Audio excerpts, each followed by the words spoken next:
आपली मुलं टीव्ही मोबाईलच्या पुढे आजकाल बसून त्यांचा वेळ जातोय, तर ते कुठेतरी कमी व्हावा आणि ती मुलं इथं मैदानावरती यावीत. आता खेळायला आल्यानंतर क्रिकेटला नेमकी अडचण काय असते?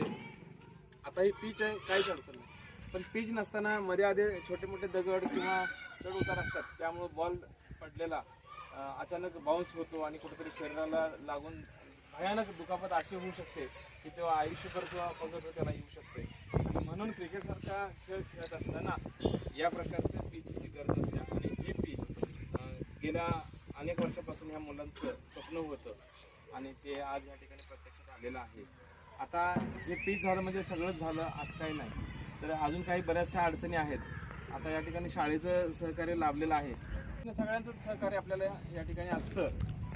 आपल्या ह्या खेळाच्या माध्यमातून मुलं लांब लांब खेळायला जिल्ह्याच्या बाहेर सुद्धा या ठिकाणी जात असतात आणि आपल्या गावचं नाव करत असतात. अगदी गेल्याच वर्षी कवटेमंकाळच्या महाकाली सहकारी साखर कारखान्यावर आयोजित स्पर्धा होत्या, त्यामध्ये जवळजवळ 50,000 रुपयाचं बक्षीस आपल्या ह्या टीमने पटकावलेलं होतं. आणि असेच बऱ्याच ठिकाणी बक्षीस या ठिकाणी पटकावत असतात. वेळोवेळी कुठेतरी प्रवेश फी भरायला करायला मदत लागते. आता हे झालं ह्या संघाची कौतुकाची बाब.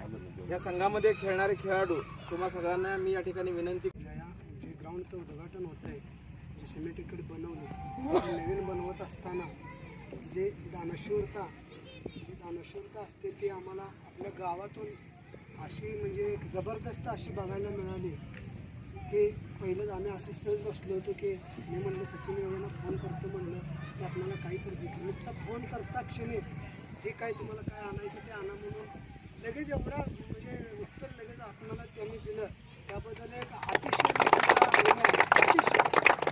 कारण आणि खरंच आपण एक सगळे धनवान हे प्रत्येकजण असतात, पैसा हा सगळ्यांच्याकडे असतो, पण त्यातली जी मनाची जी दानशूरता असते ती आपल्यासारख्या ह्या इथं असणाऱ्या उपस्थित किंवा अजून इथं अनुपस्थित आहेत, पण त्यांनी ती एवढी आपल्या गावाला तुमच्यासारखी भक्कम माणसं लाभली, फळाच्या पाठीशी उभ्या राहणे किंवा एखादा खेळाडू घडावा